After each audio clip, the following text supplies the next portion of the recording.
56 Happy Hour with Johnny Radio. If you like pina coladas. On AM 560, 96.1 FM, and 87.7 FM. This hour of Sports 56 Happy Hour is brought to you by MemphisFarmers.com. Insurance coverage backed by a local agent and a brand trusted nationwide. We are farmers. MemphisFarmers.com. Check it out right here. Ladies and gentlemen, and now, The only man to give death a near Johnny experience. Johnny Harden.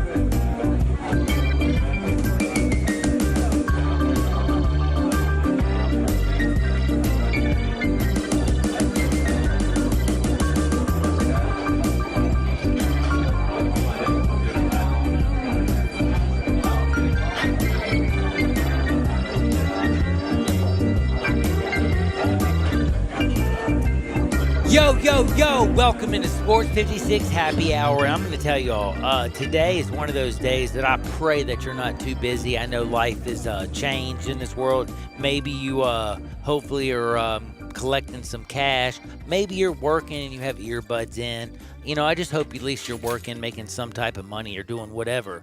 But I will tell you one thing. If you can't listen to the whole show, I want to make sure that you remember Sports 56 Happy Hour. You can go to @G_Coon71. My partner in crime, Gabe Coon, my friend, the guy who helps make sure this show is always on the rails. Gabe, he's always going to tweet this bad boy out. Don't forget @Johnny_radio on Twitter. I will do the same thing. But Sports 56 WHBQ, Twitter, Facebook, YouTube, Periscope, Instagram, you can see it. If you miss us on the AM 560 or 96.1 FM or 87.7 FM, first on your dial, first in your heart, if that happens, don't forget the podcast. I promise you, because today is one of those days, just like I can tell you right now. I'm guaranteeing you this. Today, and tomorrow will be two of the better days that we've had. From what I'm getting and gathering from talking to some people, we have some really good information coming in for the University of Memphis Tigers. There's a big thing going on Wednesday at 3 o'clock tomorrow. My very good friend Terry Davis is going to join me. Gosh, I am so excited to talk with Terry Davis tomorrow. I hope you understand that Terry Davis, having as much as he has to do with the University of Memphis Tigers, I don't think you have to dig too far into your brain to think about what it is, why he would be joining tomorrow. If you don't know, there's a supposed 3 o'clock announcement. Gabe Coon, did you know about this? Of course I did. Musa Cisse. That's exactly right. On his Twitter last night. Exactly. Now, the thing is I talked with, of course, Isaac. I talked with, of course, heck, if I just told you all everybody's name, you'd think I am just a dork, and I am just a dork. I talked to everybody and their grandmother, but I will tell you this: from Isaac Simpson, who has changed, where he is literally taken from where he thought he was going to LSU and saying he's coming to Memphis. He's going to join us on Thursday at 2:30. From Terry Davis hitting me up, telling me, "Hey, 3 o'clock, brother." 3 o'clock, brother. And by the way, can I just tell you something? It made me think of Hulk Hogan. Brother, eat your vitamins. Let's just get in the gym, brother. I was so fired up just listening to Terry tell me, brother, just get ready for 3 o'clock tomorrow. He's joining us tomorrow.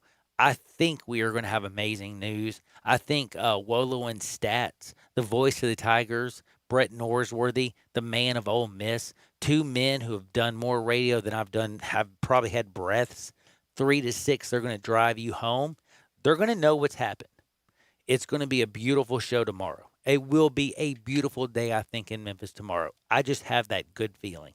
Now, also today, I want to tell you something, man. COVID-19 has been hard. COVID-19 slapping the hell out of everybody, let's just be honest. We're lucky right now, only 2 people in the bubble have been tested positive. They're quarantining. Basketball looks, I don't know. For me, Gabe Coon, basketball looks actually okay. We'll talk Two about of 322 is not bad. Thank you very much. See, Not bad. I said 2. I didn't know That it was is, how many. I didn't know how many people it was. That is less than 1%. And Excellent. come on, like at this point, you have to expect positive. Somebody's tests. going to have one somewhere. You have to. You have to. And also the guys that tested Russell Westbrook and James Harden both tested positive. They are not in the bubble, so they do not count. They're trying to get them clean of it before they get in it. Exactly. That's why we have Gabe Kuhn. He's always there to tell you what's going down. And I do want to remind you also, before we get into what I call the leadoff, one of my favorite things in the whole wide world, where Gabe asks probably the best questions every week. I almost sometimes feel like he needs to be sitting on the side of the glass because, man, he has some damn good questions. He's going to hit me up in 2 shakes. But I got to tell you something. At 1:30, I am, sometimes I have good guests. And I always have good, and not sometimes. Every guest I've ever had on this show, I appreciate, I love, I have respect for. But then there's certain guests that you have that you say to yourself, damn, why is he talking to me? You know what I mean by that? And Charles Grantham, who was basically head of the Ed O'Bannon charge. This is a man who has literally been a part of professional sports longer than I've been alive. He's been an advisor and an agent for Maury Stoudemire, Charles Oakley, Tobias Harris. I mean, he's just done everything. And heck, he was part of the 2014-15. By the way, he did like this whole I don't even, you know what? I'm going to wait till he gets here because if he's here, he can explain it better. But when I'm going to try to explain one thing very simply to you, he played one of the most pivotal roles in the advancement of national basketball, period. Not in the NBA, but in basketball from the high school level, the AAU level, college, to the National Basketball Association. He has been a part of it. He's been involved in it. He's been the executive vice president since 1978, by the way. Think about that.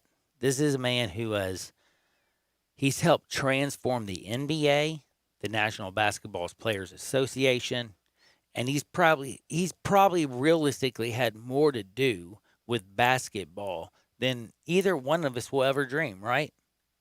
Yeah. I mean, like that's saying it lightly. I mean, I seriously, I'm so blessed and so grateful that he's going to join the program. He was so kind on the telephone, talking to him. You're going to hear it at 1:30 today. He is, he's as cool as they are. 67129 is our text line. If you have a question for this gentleman, hit me up. 67129. I'll ask that question. 56 join. It's all you got to do. Send it to 67129. Bing, bang, boom. You got a question for the man, the myth, the living legend, Charles Graham. And Grantham. I'm dead serious, y'all. I don't even know how far back you have to go. It's very simple. Ed O'Bannon. Like, do you know what I mean by that? Like, you remember that, right? Of course I do. Even you were young, though. Of course I do. How old were you? What year was all that figured out? I was 2004 is what I'm thinking. I would think around 2004. Early 2000s. I was probably headed off to I was in elementary school, man. Wow, in 2004 then. That is wild. And now look at look where we are today. Look at what's going on. We're in a bubble. We got all kinds of things going on. We have LeBron James saying he's going to wear LeBron James on the back of his jersey for some reason. So it was decided in 2014. What? It was decided in 2014. Yeah, but he played like Ed O'Bannon. It started in 2004, right? It started a while back. The lawsuit was brought in 2009. So I would have been in middle school. It ended when I was in pull it up. my first year in college. Curious. When did Ed O'Bannon play at UCLA is all I want to know. Because now you got my head all messed up. God, if it was that late, I'm gonna be really sad with myself. I'll check it out for you. Yeah, I just want to know. I just want to know when he played college ball. He played college ball. I hate sitting here and just being quiet. From 91 to 95. See? Okay. So this is okay, so 2004 is at least when the scuttlebutt started, right? I would assume. Okay. Remember, I was in elementary school. I wasn't so I wasn't privy to those type of things. I wasn't thinking about Ed O'Bannon at that time. I was thinking about my school lunches. I'm going to tell you something. I promise all y'all, Sports 56 Happy Hour, we're hopping in the box. We're going to have a great day. Without you, I'm nothing. And also without Memphis Farmers, Chad Gallen, my friend, my family member. And I'm telling you right now, if you check him out at memphisfarmers.com, auto, home, life, business, life insurance, whatever you need, he's going to give you everything you need, nothing you don't, and he will always be just one phone call away. Go to memphisfarmers.com, and let's do me a favor. Let's get this thing leaded off, baby.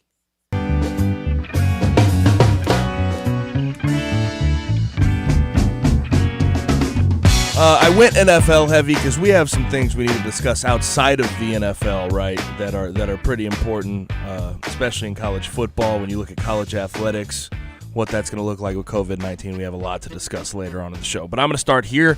Remember, we talked about Oakley and the NFL teaming up to see how they could make helmets safe, how they could make football safe. I like the Oakley Mouth Shield has now come out. It's sort of a visor that extends down to your mouth. It has some breathing apparatuses that you can breathe through. It's interesting. It's better than what I thought it would be. You saw those Stormtrooper helmets that they tried to say were going to be a thing. Those are not what this is. The Oakley Mouth Shield is designed in collaboration with doctors and engineers from the NFL and the NFL Players Association, and it is supposed to mitigate the spread of coronavirus. Now, this is expected to be distributed to all 32 teams over the next week, and it'll get a test drive on a much larger scale. Did you see the picture of it? Yep, One. I sure. And I will. You saw it. Now, do you think this could possibly help? I hate being like Isaac Simpson. Musa Cisse, he said, was going to go to LSU. Remember that? Now he's like, he's going to the Tigers, baby. I remember when they first showed the mask, and the first pictures of the mask where they had this thing in the front, and it looked like everything was looked unbreathable. You couldn't breathe. It looked impossible. But you know what? I have to go and be honest like Isaac. This is the one thing about what we do for a living. You can't sit there and stand by your guns if you truly want to grow as a human being, just as you can in life. You know, truth changes with time. Oakley, the new design, I will wait till I see a lot of players and hear their results. I will wait till I hear linemen say it's not fogging up. I will wait till I hear running backs say they can breathe. I will wait till I hear quarterbacks saying that they can easily bark out all the things. Linemen can bark out the blocks. You know, linebackers can call it. When I hear that everybody says, damn, this helmet's working, that's when I'm going to say, hell yes. But I will tell you one thing. Before I even get to the players, the fact that you had, like, literally doctors, engineers, and people that it seems like cared about football happening this year, put together something, and then they even put out, I don't know if you saw this, did you see where they put out their actual, like, drawings and their designs? Do you see what I'm saying? Like, yeah. So you can tell this isn't something that they just decided to throw together or some BS. They spent a lot of money, a lot of time. If the players in 1 week come out there and say, I went through an entire practice, I was never fogged up. I went through an entire practice, I didn't have a problem. If that comes out and happens, do you know what I'm going to do? I'm going to do a back damn flip, and I'm going to party like a rock star. And I'm going to tell you one thing, I will love Oakley for the rest of my damn life, if you want to know the truth. Anything that mitigates the spread at this point is definitely going to be a positive. I have to give credit where credit is due. I really think just looking at it, and obviously we have to see the statistics, like you said. It's very different from the first one. Way better than what I thought it would look like. It looks like it's less intrusive. It looks like it's breathable. Yes. It just looks like a visor with an extension down to your mouth. It looks like a football helmet. It basically looks like a visor on a football helmet with an extension down to your mouth, it makes a lot more sense. Ask Dan McGuire. Did you ever see Dan McGuire's Yep. damn visor? I mean, Yep. come on, man. No wonder he couldn't throw a pass. Dude could never see. Sorry. Oh, gosh, moving on. Devontae Freeman's name surfaced yesterday. Yeah, He's a free agent. A lot of people might not know that. He just got dropped by the Falcons this offseason. His agent cut ties with him yesterday. That's why his name surfaced. He signed a 5-year, $41 million contract in 2017. Obviously, again, cut this season by the Falcons. He's been waiting around for a deal, and he couldn't find one. His agent actually said he wasn't being aggressive enough, so that's why she then dropped him. But I want to say I think he could help a team, and I want to know what you think the best fits are going into the 2020 season for Devontae Freeman. All right, this is one of the saddest things that I've ever thought about. You sent the question. I thought to myself about, hey, maybe he's good enough. Well, and then I was like, trade. No, he got cut. Do you know what I mean? It's like Todd Gurley. Yes. It's similar. Similar, yes. Maybe Todd Gurley is going to go into Atlanta, and maybe he's going to just find some Georgia love. Like, he'll get in that dirt and that soil, feel that Georgia blood. I don't know, damn it. But I'm going to tell you something, man. From what Devontae Freeman was when the Falcons went to the Super Bowl and you had Julio Jones and Matt Ryan playing at a different level, people forget how good Tevin Coleman was as well. I just hate to say this. He's not an every down back, period. He never will be this day going forward either. He's going to have to wake up and realize where he might be best. Okay? So, right now, you look around. I completely disagreed with you. But Gabe Kuhn sent me this message and said, what about the Bucs? And I was like, no, they got Ronald Jones, man. I'm like, well, wait a second.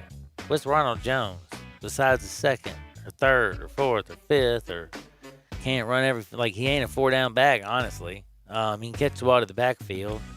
I don't feel very comfortable with him. But a veteran like Devontae Freeman, maybe, on a very low salary, if his legs are still working, basically, because I know his hands are damn good, what would he mean to a Tom Brady?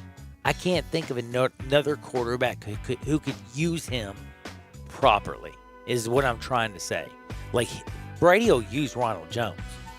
But if he had Freeman and he needed to have him come out and he's looking at his set and he's got, Cameron Brate and O.J. Howard and double tight set out and Gronk set up in, the sideline with Godwin and all this, and you got one back and only 5 linemen. He's doing a quick read. That quick read's either going to be that tight end or that running back. Who would you trust more, a veteran like Devontae Freeman or a guy like Ronald Jones? Devontae Freeman. Me too. That might be the best place for him. A veteran quarterback who understands a veteran running back, and they understands the moves, they understand defenses, and that's the one difference between a young buck who, I think my boy from LSU, Clyde Edwards-Helaire, is going to get the Rookie of the Year, and he's going to be a baller in Kansas City. But he doesn't know half of what Devontae Freeman does, and if you put him with an old quarterback like Tom Brady, and they're looking at the same thing, you know what they do? They don't have to say a damn word because they played football so much together. They're looking at that one linebacker and wondering, is he covering me, or is he covering Gronk, or is he covering Brate? And that's where the advantage, and that's why I think Freeman, if he has anything left in the tank, maybe he belongs in the Bucs. Hey, man, it's a thought. You don't have to sign him for much more than the league minimum. And here is the fact. Caught 59 balls last year. 59 balls. Damn. So I'm just going to have to say, Tom Brady likes to use running backs that can catch the ball. Maybe it's a good idea. We'll see what he has left in the tank. Now, this is an interesting one. I want you to get involved. 67129 on the First Bank text line, because I came across this, and I just sort of thought this question out. So Patrick Mahomes, we talked about last week, signed his huge record-breaking contract. last week, and it was worth a max of $500 million, $503 million to be exact. Now, I want to ask, and for John's purposes, we'll limit this to the NFL, MLB, and NBA. I don't know if you know much about the NHL, but thank you. But what other athletes in major sports leagues are worth $500 million to you? First and foremost, sadly to say, Michael Jordan still is. You know why? I didn't even realize. You look at him. I watched this. Did you see the thing I tweeted out the other day with all these athletes who make all this money? I'm talking about players right this second. So it has to be people playing? Playing. Okay, if it's current, LeBron James #1. Okay. I mean, he's got Maverick Carter. He's got a whole. I mean, he's LeBron bleeping James in #1. He's going to be the dude who does replaces Michael Jordan in Space Jam. He plays for the Lakers. He's won a championship with the Cavs. He's won 2 with the Heat. You know what I mean? Like LeBron, I got to do like this, right? You know what I'm saying? I don't give a damn though. Tiger Woods is right there. Like Tiger Woods is playing in a tournament today. You know that, right? Yeah. Do you think they've talked anything about anything else about the tournament and then Tiger Woods? Nope. Nope. It's a main attraction. Dude, he went and played golf with Tom Brady, Phil Mickelson, and Peyton Manning. And it's Tiger, it's Peyton, it's Phil, it's deadgum Brady. And they broke TV rating records. They break TV ratings. And can I just say this? I'm glad Brady ripped his pants. Peyton is a big draw. Yes, Brady is a GOAT. Phil's kind of cute, whatever. When he's not Martha Stewart it, and that means I'm not talking about cooking. I'm talking about cooking the books. Anyway, Tiger Woods is still the draw. So I got LeBron and Tiger right there. Now, you're going to freak out where I come next. You ready? I might not. Is it MLB? Mike Trout. Nah, I figured that one was coming. Why? Because he's close to a $500 million contract right this second. Yes, he is. But can I also would tell you what I also think? His future earnings. I think what he's going to make from his contract. And then I think his future earnings, because I think baseball will wake up during this decade. It's going to happen. COVID will eventually die. We will get back to normal. And baseball's going to wake up and say, damn, you know what? Maybe we should promote our stars. What better star to promote than Mike Trout? I'm telling you, this dude will end up being a billion-dollar baller. And you know what? He might be the Ted Williams, the Babe Ruth. He might be Mickey Mantle. He might be all that BS wrapped into one, and we just ain't paying attention to him. So Mike Trout's #3. Now, this is going to make me throw up. Do you know #4 is? No. I can't believe I'm about to tell you this. Do you want to know the truth? Yes. Do you want to know why I'm bringing it up? Of course. Because he got beat up by his brother in our fight. I think Aaron Rodgers, if he's dating Dana Kirkpatrick. Do you know what I mean by that? He is, I don't care what anybody says. Patrick Mahomes was Aaron Rodgers. Like, Aaron Rodgers still, I think, is going to go out there and get him one. You watched before I said this. He's going to do something. He's got this family issue. I don't know what it is. I know he's annoying. Watch him. He'll have a TV show. It'll be like him and Danica. They'll be racing a car. He'll be throwing a football bouncing off her head. I don't know. But damn it, I know he's got another ring in him. And he's still Aaron bleeping Rodgers. And and this is why I say this. Tom Brady is done. Patrick Mahomes is already there. I already mentioned him, right? Aaron Rodgers is the original Patrick Mahomes, is he not? Pretty close. So, I'm sorry, that's my 4. And if anybody wants to text in and say Floyd Mayweather or some BS like that, or give me a UFC person, I don't give a damn. I'm not saying I'm perfect. I'm just giving you my opinion. I can't believe I have a golf guy in there, but Tiger is a baller, dude. The dude is just warming up. I turned on the television, and they were showing it. You know what I'm saying? When you talk about, and I think a lot of these guys, we're talking about $500 million being spent on, they have to be important to their sport. They have to be main draws. They have to bring fans in, and Tiger certainly fits that category no matter what age he's at. And by the way, I just realized something, and somebody hit this right. You are right. Tiger, LeBron, Patrick, Aaron Rodgers. I don't know if you noticed this, but Mike Trout, that's 5. I gave you 5. Was I supposed to give you 5? You're supposed to give me as many as you wanted. Oh, okay. Well, so this your person discretion. Said, okay, a texter said you were only supposed to give 4. So I just didn't know if I was supposed to only give 4. I was like, damn, sorry. Texters don't make the rules. I make the rules. That's my dog right there. Remember, MemphisFarmers.com coming up next. Literally, don't you dare touch that dial. This is going to get deep. This is the real deal. Holyfield, it's happening. It's going down. Yes, we have Charles Grantham. He's joining us next. Sports 56, 96.1, 87.7 FM. Broadcasting from the Family Leisure Studio, we are Sports 56, 96.1, and 87.7. In life, it's easy to get away with good enough when it comes to stuff like trimming hedges and folding towels. But with identity theft protection, good enough probably isn't enough, because breaches seem to be happening more and more. And with your breached information, criminals could commit identity theft. Plus, if you're only monitoring your credit, you could miss certain threats like somebody taking out a payday loan in your name or your info being sold on the dark web. That's why LifeLock sees a wide range of identity threats. And if you end up with an identity theft issue, an identity restoration specialist is dedicated to your case to fix it start to finish. Nobody prevents all identity theft or monitors all transactions at all businesses, but shouldn't you have identity theft protection that's better than good enough? Go to LifeLock.com or call 1-800-LifeLock. In both instances, use the promo code HURT and save 25% off your first year. How great is that? LifeLock.com or 1-800-LifeLock. Both times use the code HURT. 25% off.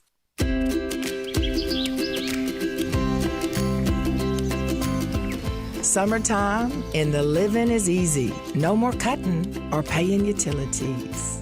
Literally, you guys, Town Village Audubon Park, nestled in the heart of East Memphis, located corner of Park and Cherry, is a beautiful residential neighborhood. Looking for a great place to retire, but you still have a very active lifestyle? Then visit Town Village. Only requirements that you're 55 plus.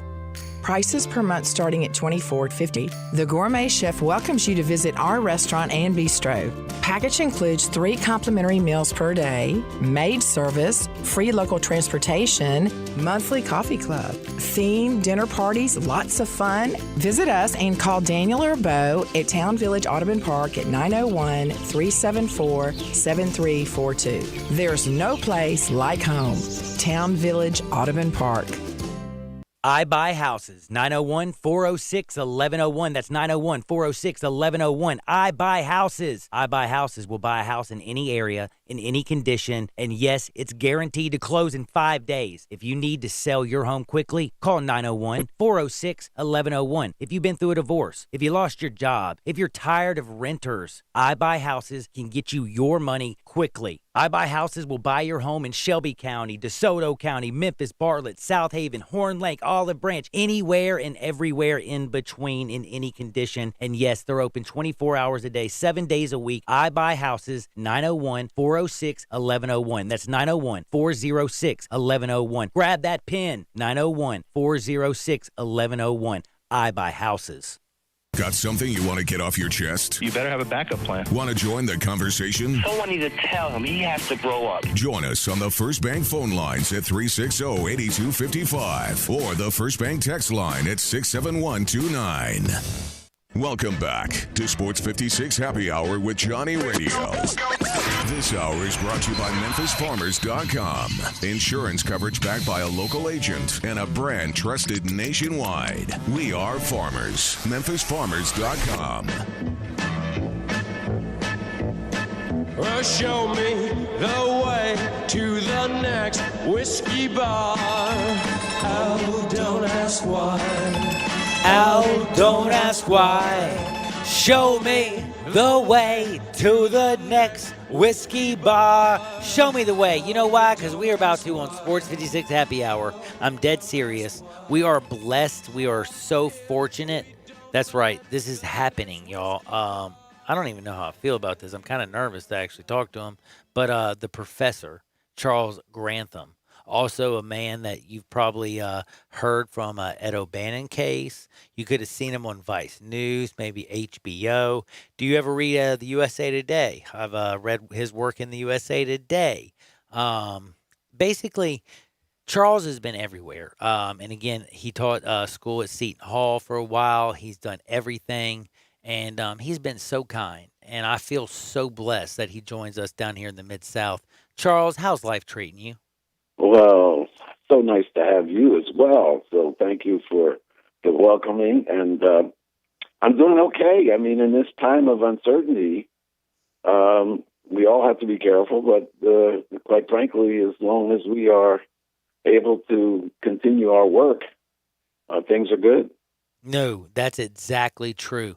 And you're one of the people, by the way, I just want to make sure people understand with what's going on in the bubble. The fact that only 2 people out of 322 people tested positive, they're now quarantining, it feels like the bubble is actually working.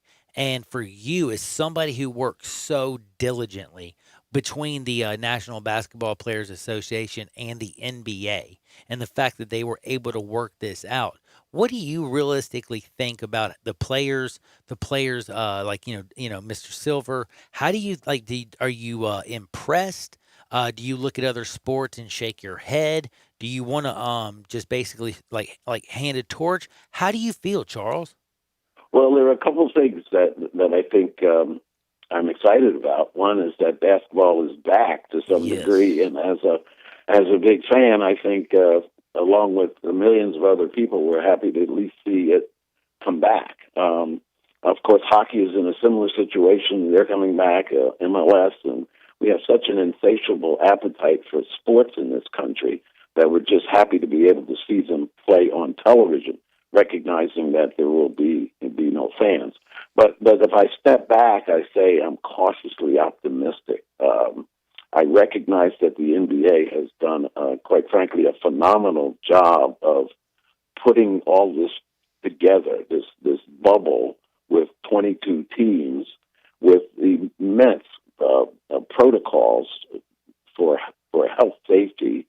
So if there's a chance that it will happen, I think the NBA has put together a combination of health and safety issues to protect the players, because the players are really the most important and most valuable assets, not your stadiums or anything else. So if in fact we can make this happen in a healthy bubble, I'm a little concerned, obviously, with the increase in cases in Florida, and sometimes I think maybe the NHL by hosting 2 bubbles in Canada, getting out of the country, they may be in maybe a better situation. But as I've said before, that the team that wins this championship is obviously going to be very high regarded for self-discipline and being able to focus and persevere, because this is a tremendous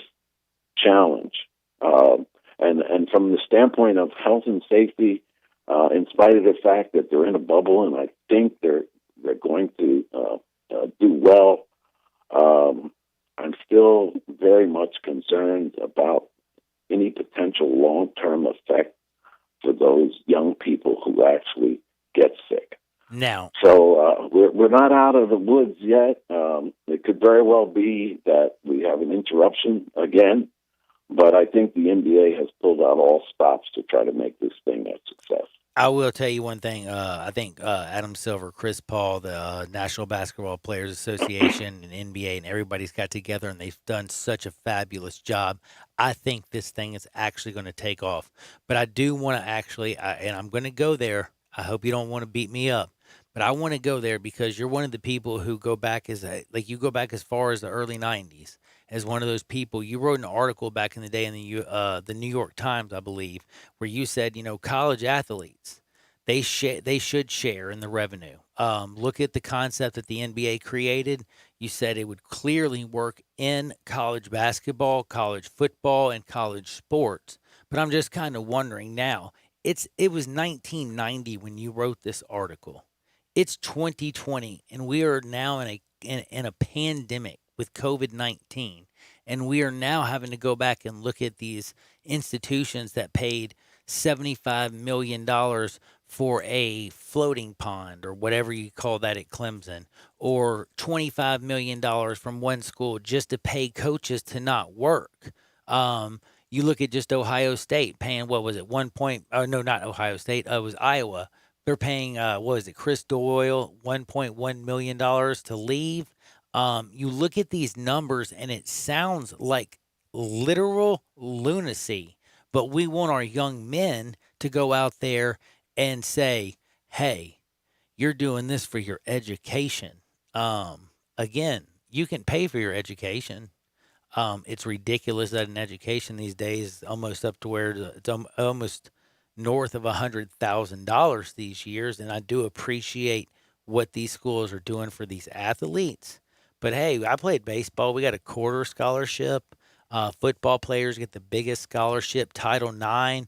The women's division is working very, very hard. I just don't understand how it is that Mark Emmert can pay himself what he does. I love the University of Memphis, and I ain't going to lie to you. I love you, Doctor. But Dr. David Rudd, I don't understand why you pay yourself so much when you don't pay your students. And I saw you were an adjunct professor for 15 years, right? Well, no, now I'm actually the director of the Center for Sport Management at Ooh, I didn't know you're moving on up. But back then, I'm just curious. When you were an adjunct, I know for me, when I was an adjunct professor for almost a decade at Memphis, I never made more than $15,500 a year. That's embarrassing. Well, we're educating our universe. I mean, we're educating our future. Yes. Well, it goes back to 1990 and really what I could see then, because we started our revenue sharing concept in '83. Oh, and what really? we're able to quickly see is that if there was a defined amount of revenue that was designated for the players, all based on a percentage of revenue that was generated, that the players would feel competitive. They would feel like they're partners in this venture. And I saw very quickly that something like this could work for college athletes, because I would always see the number one draft picks that would come in, and I would shake their hands and say, guys, you did a great job and you're going to be paid. But what about the 10 guys or 12 guys or 35 players that were on the football or basketball team with you that practicing, help you get here? And what happens to them? Okay, so the article I wrote, it's so meaningful today because I addressed it in a couple areas. I said, do you remember the article that you wrote in 1990? Yeah, of course I do. Of course I do. I thought you would. I pushed that concept in the O'Bannon case, and that yes, was you did. that I felt that these athletes should be granted a percentage of the revenue, and it should be access to them via a trust fund that they would get the moment they walked on the field as a freshman. But they could not access it until they actually got their degree, which could be 4 or 5 years later. So that and that you would qualify it as a benefit or a quality of life benefit, as I said. And so it's not a paycheck every Saturday. So get away from that concept. But when I saw a college football coach able to sign a contract for $94 million over 10 years, I said, enough's enough. It is. Okay, exactly. This is really the time shame. that you should be sharing that. By the way, I took that word out of your article. I remember you wrote, of course, the way I think it's a sham, and it always has been, and that's what it is. Totally agree. But what can be done? The point is, as you see now, there have been several states that have gone into promoting a bill and California a law and Florida. California, and now there is a push for a federal law that would create a mechanism or force the universities to allow student athletes to be compensated for the use of their name, image, and likeness. And where the dispute now lies is that the universities are willing to offer an individual likeness, which would mean you could use your individual likeness to earn compensation, but you wouldn't be able to use, for example, the university's logo. Well, this is a 50-50 ball game. The logo of the university is enhanced by the star players who wear it. And so, to me, it's just sort of a very beginning offer of a long-term negotiation that's going to have to be had between those who play, these young people who do. And at some point, someone will have to represent their interests. Up till now, the universities and the NCAA have been very adamant about not allowing these young people to be termed employees, because that takes it into an entirely different legal argument. But at some point here, we're going to have to be able to sit down and recognize that the university's revenue in football and in basketball in particular, between the television contracts and the bowl games and the NCAA championships, are multi-billion-dollar businesses. And therefore, we have to be cognizant of the fact that the labor or the talent that's driving this industry, it's got to be fairly compensated. Just think about, and by the way, what you talked about, you mentioned a contract, and makes me think of Nick Saban. I don't know if you were speaking to him or maybe Dabo, but I can yell Dabo. TJ, it was Dabo. I can go all day with, heck, Trevor Lawrence. We might even see this year if they try to move it to the fall. But if I just used, I think of Alabama, who's been so dominant, and he's been, Nick Saban has got a statue. He's been making millions upon millions of dollars. But think about Mark Ingram and Eddie Lacy or Trenton Richardson and TJ Yeldon. Those are just running backs. And then we're forgetting about the beast in Tennessee, Derrick Henry. Think about the wide receivers and Julio Jones that he had down there. Think about what he's got right now down in Miami and Tua Tagovailoa. It takes players. Heck, Mount Cody. You can go back to even players that didn't even really make it, Rashawn McClain, but hell, they were ballers at Alabama. So They meant so much to him, and they meant so much to that school. And then it feels like they're used up. Well, they are, but I do believe that we're at a time now, because of sort of the convergence of all these things at one time, that, as you could see, several of the universities have already requested or even required the young student athletes that are on campus now working out in preparation for the fall or the winter to ask to sign these waivers. Wow. Like Ohio State, that was embarrassing. I thought. Yeah. So if you had a son now and he was about to play football at Ohio State, would you be willing to allow him to sign a waiver on this pandemic issue? No way. I mean, could you imagine? I'm being serious. You're a middle class American, and that's being kind. You're working your tail off, and then your son gets sick because he's going to play his dream. You would never say no to your son to go play his dream. You would never say no to your daughter to go after their dream, but they get sick for something that seems pretty much like it's going to happen. Could you imagine that they get real sick, spend weeks in a hospital in an incubator, and then you get a $200,000 bill? How the hell are you going to pay for that? Yeah.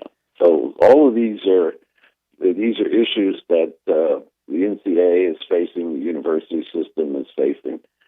We as a society, and where are our ethics when it comes to this issue? So somehow this is going to have to at some point be resolved. Did you just say ethics? I did. I know it sounds strange in the college sports today, but yes.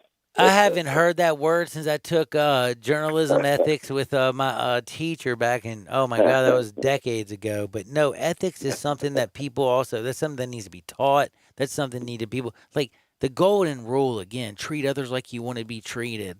Money should not be the end all be all. Yes, we want sports. We pray for sports. We want them to bring us back. But my man, I read your article in like 1990. And we're at 2020, and as you it's pointed out, 30 years. 2020, and it's 30 years. And I just don't see the difference that's changed. And I don't see how I see a little difference. Don't get me wrong. But I do see how, like, today it's so prevalent. Like, it means just as much in 1990 as it would today if you just published it in the New York Times. That's right. But the thing that I would like to point out is that that's exactly the strategy of the NCAA to prolong this argument, and that's why we are where we are. So 30 years is basically, for them, that's what they wanted to keep it at, a blink of an eye. They just wanted to keep pulling in their money. Every year another group of kids come in. Every year a group of kids go out. And it's just like a cycle. And because you had this 4, 5, 6 year cycle, it's almost like a lot of stuff really never festered in a way that it necessarily should have, if you know what I mean. It fell back on the families, and the families had to deal with it. And I even go back to thinking about the Auburn running back. What was it, Trey? One of the best. They won the year they won the national championship. Then he lost his mind, got drafted by St. Louis.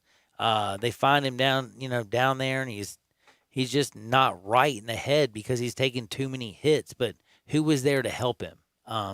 It just makes me sad. It's unfortunate. It's unfortunate. What most people don't realize is that this is a multi-billion-dollar business. And one of the things that, again, people may not understand is Trey that Mason. The same law firms that represent the NBA, that represent the NFL, that represent Major League Baseball and the Hockey League, those same lawyers represent the NCAA and the Power 5 conferences.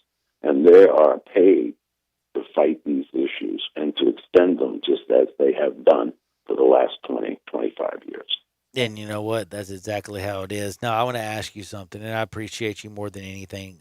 Charles, I can't thank you enough. Mr. Grantham is the way I probably should say it.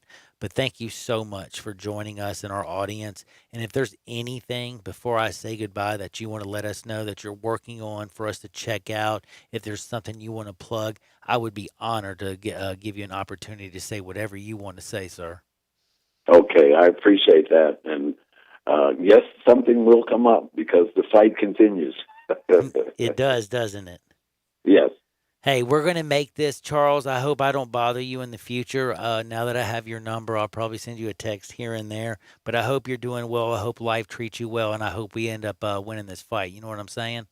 Yes, and thank you so much. I appreciate you. Thank you, sir. I feel so blessed. That's Charles Grantham, everybody. We're going to take a quick break. We'll be back in 2 shakes. Sports 56. Never forget Memphis Farmers, 96.1, 87.7 FM. Spend your lunch with Greg Gaston and Eli Savoy on Sports 56 middays, delivered by FedEx. Weekdays from 10 to 1 on Sports 56, 96.1, and 87.7. If you're going on vacation, making a college campus visit, or if business takes you out of town, there's just no better place to board your dog than Barks and Recreation, 965 Reddick Cove between Bud Davis Cadillac and the Blue Plate Cafe in East Memphis. Boarding, daycare, grooming, we have the best of everything at Barks. Indoor-outdoor kennels so your family member can go in and out as they please. Indoor and outdoor play areas. 4 walks a day, group play, and individual attention from the best staff in the Mid-South, which includes an overnight staff to ensure the safety and comfort of your pet 24 hours a day. All reasons to choose Barks and Recreation above all other boarding and daycare facilities. BarksDaycare.com or 509-0909. Check us out and make your reservations now at BarksDaycare.com. If your dog could speak, he'd say Barks. Brian Elder's Roofing Solutions. Chris Price here for Brian Elder Roofing. The storms we've had over the past several months have been devastating to our communities. The rainy season is ahead. You may have not even noticed the dripping in your attic, water stains throughout your home, or even worse, mold and mildew. please call Brian Elder Roofing and we will send out our project managers to assess any damage. We will not try to sell you a roof if all you need is a repair. We will measure your roof from outer space. 0% for 60 months, even no payments till 2022 are available with approved credit. If you've noticed missing shingles, water stains, leaks in your roof, call us before you call your insurance company at 867-0303. That's 867-0303, and we will provide a free, thorough inspection of your roof's condition. Call 867-0303. Brian Elders Roofing Solutions. Central Barbecue is committed to the health and safety of this community, who has supported Central for almost 20 years. Central Barbecue is still open for business with to-go and delivery options to serve the greater Memphis area with the same great barbecue you have come to know and love. With 4 locations to serve you, from downtown, midtown, and East Memphis, you can order your favorite barbecue and enjoy everything on the menu in the comfort of your own home. Call your nearest Central Barbecue location for more information on delivery and to-go options today. Looking for a great place to deposit your money? Try First Bank. Competitive CD rates, a money market that moves with Wall Street prime and interest-bearing checking account options. Not to mention their friendly bankers who make decisions locally. To find out more, stop by one of First Bank's 3 local branches. 6482 Poplar Avenue, just east of International Paper. 8398 Highway 64 across from Wolf Chase. And 6280 Highway 64 in Oakland. Or visit firstbankonline.com. Member FDIC. For 95 years, Saia LTL Freight has hit the road to deliver the goods that keep businesses and communities moving. Now, in this uncertain time, we won't stop going that extra mile, because at the end of the day, we are all in this together for the long haul. Saia LTL Freight, driving stability, safety, support, and strength. Visit Saia.com. That's SAIA.com. Welcome back to Sports 56 Happy Hour with Johnny Radio. Kick it over here. This hour is brought to you by MemphisFarmers.com. Insurance coverage backed by a local agent and a brand trusted nationwide. We are farmers. MemphisFarmers.com. Thick and thin, I'm your pusher man. I'm your pusher man.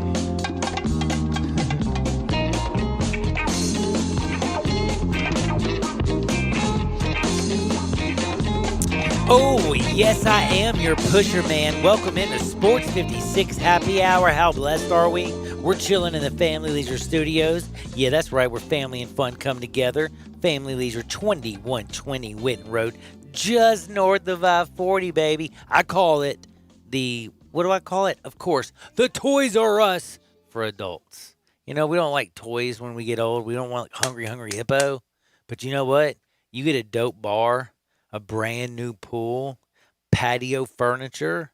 You get your house looking really nice. New gym set. Oh, man, you're feeling ripe as rain. Family Leisure, 2120 Witten Road, just north of I-40. Already told you once. I don't need to tell you twice. Head on over there. Make sure you get looking good. Make sure your house looks great. It is the most important thing you will ever buy. Now, we are about to do a little segment here on depression, actually. I don't even know how else to tell you this. We had a great segment just a second. I was talking with a really nice guy, Charles Grantham, and we actually talked a little bit about what I'm making Gabe announce. Making me announce. Yes. So I'm gonna. Well, you have some positive stuff you have to drop real quick, and then I'll bring in the negativity. Is that okay? Yeah. I'm gonna let you bring in the negativity, but I'm gonna announce Brady White. So congratulations again to Brady White, because guess what happens to Brady White? Again, this man is going to do what? What do you think he's going to do? Watch list of some sort, huh? Which watch list? I would say the one for quarterbacks, Davey O'Brien. Davey O who? Bryan. By the way, who is Davey O'Brien? Do you know? A good quarterback from back in the day. That's what I know. Hey, man. I don't know. I don't know besides that. I just think I'm going to fall over Why? after you said that. What? Because that is one of the greatest questions I've ever been asked, because I've really never known. There's a movie star named Davey O'Brien. There's the quarterback. I look at his numbers, and if they really made him, and then he became a sportscaster, and if that's why they named the award after him, I don't get that either, because he was the play-by-play guy for the Braves. I pull up another Davey O'Brien. The dude, I'm just trying to figure out who this thing's named after. Like, please help me out, because I would assume the quarterback. That's my assumption. I just want you to do me a favor.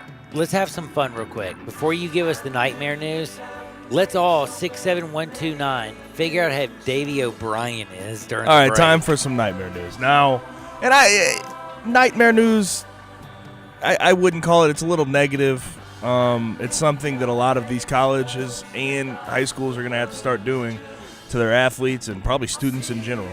But we were talking about how Ohio State released a waiver that they had to have their players sign before they came back.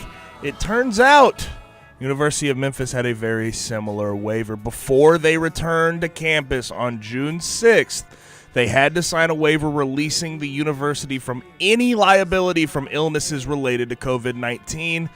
Part of it, I will quote this part, it says, by signing it, athletes waived their rights to sue the university and its athletic department or anybody affiliated for, quote, injury, loss, or damage in connection with exposure, infection, and or spread of COVID-19 related to my use of U of M property and or participating in athletic-related activities, end quote. I assume that this is not educational. This seems very liability-laden and looks like the University of Memphis is covering their tracks. I just talked to basically the man, the myth, the living legend, and that's Charles Grantham.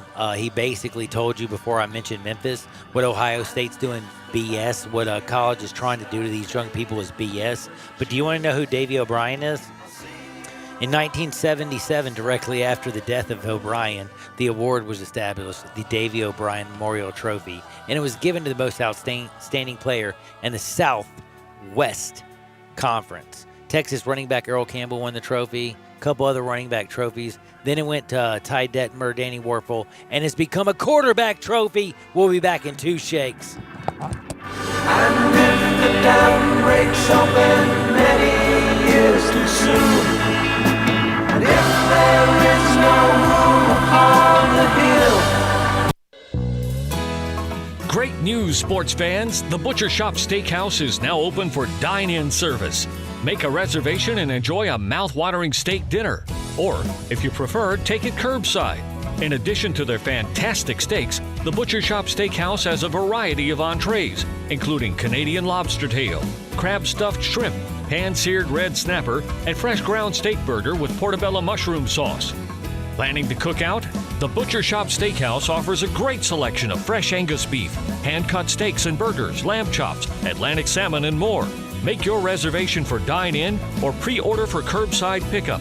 The Butcher Shop Steakhouse, dine-in, curbside, and delivery. Plus, enjoy the sizzle of top-quality Butcher Shop steaks on your own grill. Call us at 757-4244 and visit our website, thebutchershop.com, for menus and more. The Butcher Shop Steakhouse, Walnut Grove and Germantown Parkway. Hi folks, this is Dominic Kuhn, General Manager here at Sunrise on the Pike. I want to invite you to the Sunrise Annual Tent Sale going on right now. Thinking about a new or used car or truck and not sure where to get the most for your money? Come to Sunrise on the Pike. More than 1,000 Buicks and GMCs to choose from. The majority priced at employee pricing. You heard right, employee pricing. That means you pay what we pay. Bad credit, bankruptcy, slow pay? That's okay. Here at Sunrise, we specialize in secondary financing. If you got a job, you're approved at Sunrise, the home of the guaranteed credit approval. See us online at sunriseonthepike.com. When good sleep seems impossible, Mattress Firm's Rest Assured Promise checks all the sleep boxes. The option to shop online, in-store, or by phone with a sleep expert? Check. Special financing? Check. Free shipping to your door? Check. A king-size mattress for the price of a queen, plus a free adjustable base with a qualified purchase of just $6.99? Check. Find your mattress at Mattress Firm. Offer valid with qualifying purchase. Restrictions apply. Valid at participating locations only. Visit mattressfirm.com for complete details.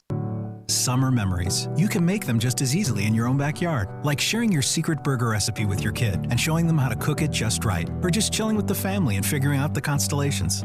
Lowe's? Well, we'd like to help you make it happen with free delivery on grills $3.98 or more and Yeti drinkware starting at just $24.99. Ah, yeah, it's summer. Shop Lowe's.com and make your backyard the best it can be. While supplies last, applies to standard delivery in U.S. only. Purchase threshold calculated before taxes. After applicable discounts, if any. More fees may apply. See Lowe's.com for details.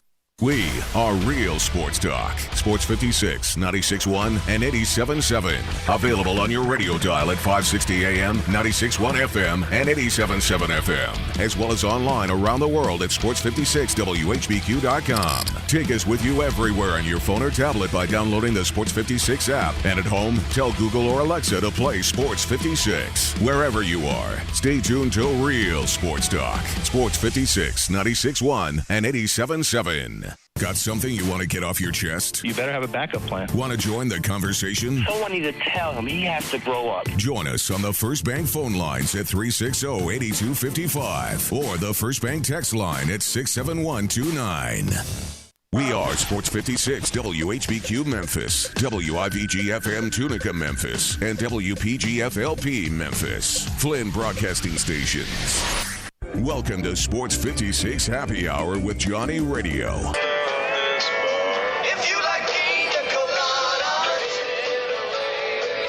On AM 560, 96.1 FM, and 87.7 FM. This hour of Sports 56 Happy Hour is brought to you by MemphisFarmers.com. Insurance coverage backed by a local agent and a brand trusted nationwide. We are farmers. MemphisFarmers.com. Check it out right here. Ladies and gentlemen. And now, the 3 times sexiest man in Millington, Johnny Harden.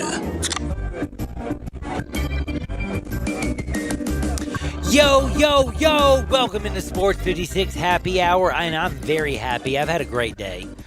We've had some really good people come in here and talk to us about the reality of what's going on with sports right now. We've also talked a little bit about, football, a little bit about basketball. We're playing praying that the bubble is going to be good because I don't know about y'all, but what is it called? The TBT? Don't do it for me.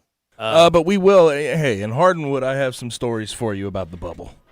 Uh-oh. We definitely have. Rashawn Holmes had an interesting thing that he decided to go do, and did he sneak out to smoke weed or something? Somebody got invited to the bubble, and we'll talk about it in Hardenwood.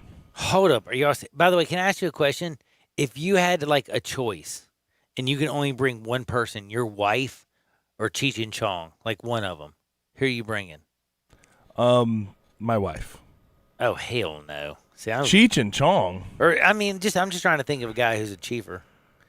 Snoop Dogg. Snoop Dogg. Martha, hey. What if your wife? Martha Stewart. What if your? Hey, hold up, no, time out. You get fed and you get stoned. What if your wife's a chiefer? Yeah, but she's still smoking. You said, come on. I want to smoke somebody else's grass. I don't want to have to pay for it. Your wife always just smokes your stuff and looks at you like, what, you gonna pay for it? I wouldn't know about that. By the way, you know any wife that's ever bought a bag? Because I don't. Just this is, by the way, just a TV I learned from Chappelle Show. Chappelle Show. And also I watch Half Bake.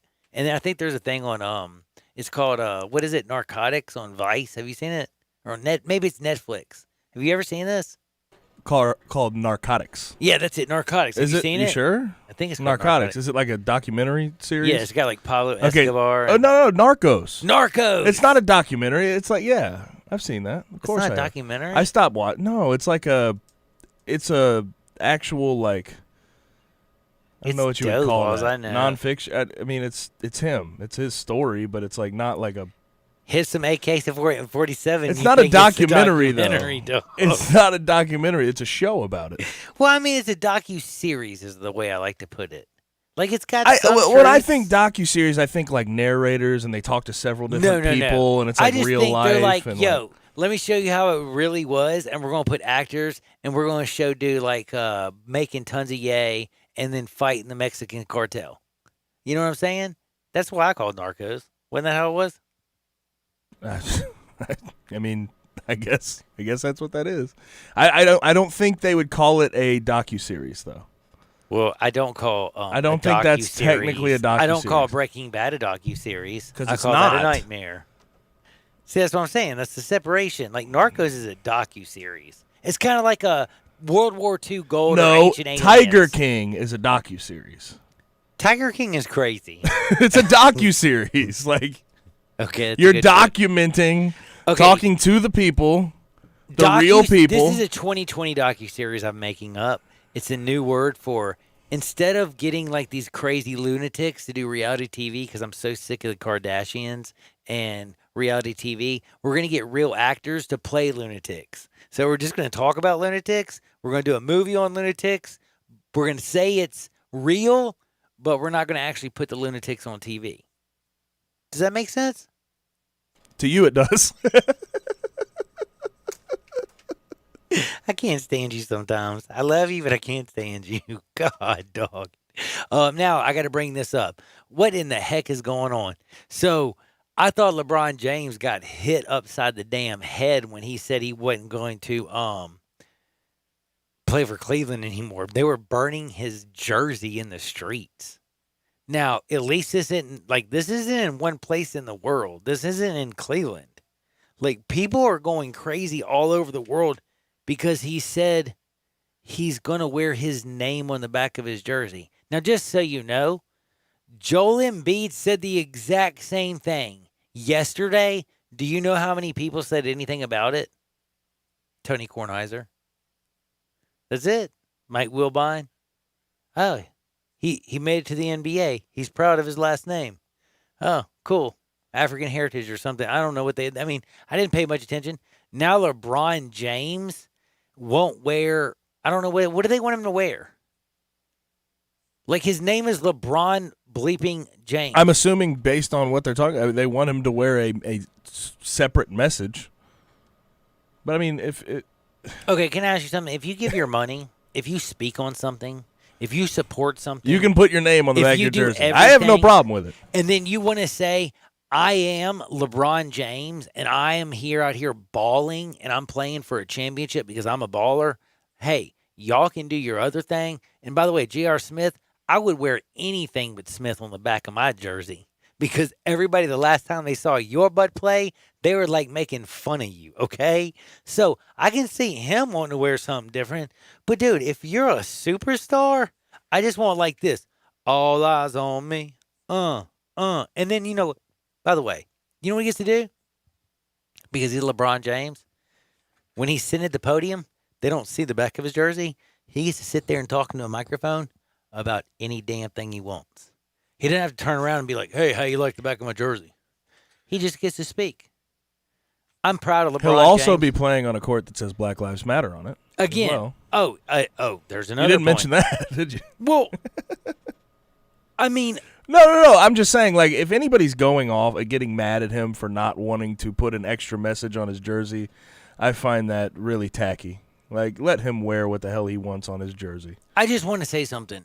Here's what I'm going to all explain to all of you out there.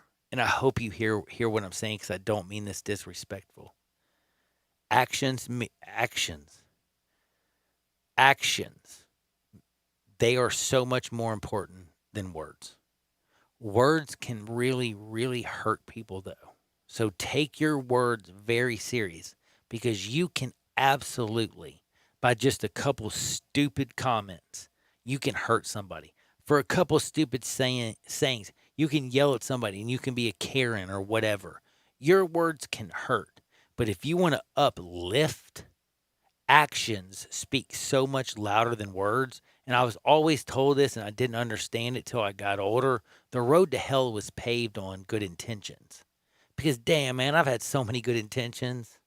But then I got drunk, messed something up, or maybe just lazy, or, I wanted to do this and then just, it didn't work out well. You know what I mean? Again, the road to hell is paved on good intentions. Actions speak so much louder than anything. And I'm just going to speak on a couple dudes that I saw that I retweeted last week. These gentlemen went out there and they, like, two guys, didn't ask for a damn dollar, didn't ask for anything, to be honest with you. They didn't do anything. They just went around and were cutting older folks' lawns. Did you see this by any chance, Gabe? I did. I saw your retweet. That's action. Like, there's an old lady who's sitting there, like, just getting love from two dudes. By the way, she's like a 90-year-old white woman and two young black men. And let me tell you something. This 90-year-old woman, because I'm going to be honest with you, my family has disappointed me in ways. My family is extremely multiracial, and but man, when you get up into the 90-year-old people, 100 years old, like when I was talking to my grandmother, like I would go to the when she turned 101, we had to put her into an old folks home because she just had to. You know what I'm saying? Like, do you know what it was like to have your grandmother say, she's the nicest colored woman I ever met in my life?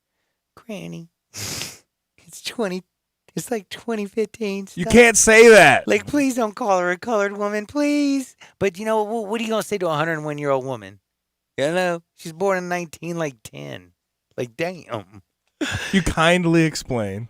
Or like it was like, I think it was 1911 or whatever. But yeah, you kindly try. But you know what? Those people, the ladies, everybody in that place was so awesome and understanding and loving.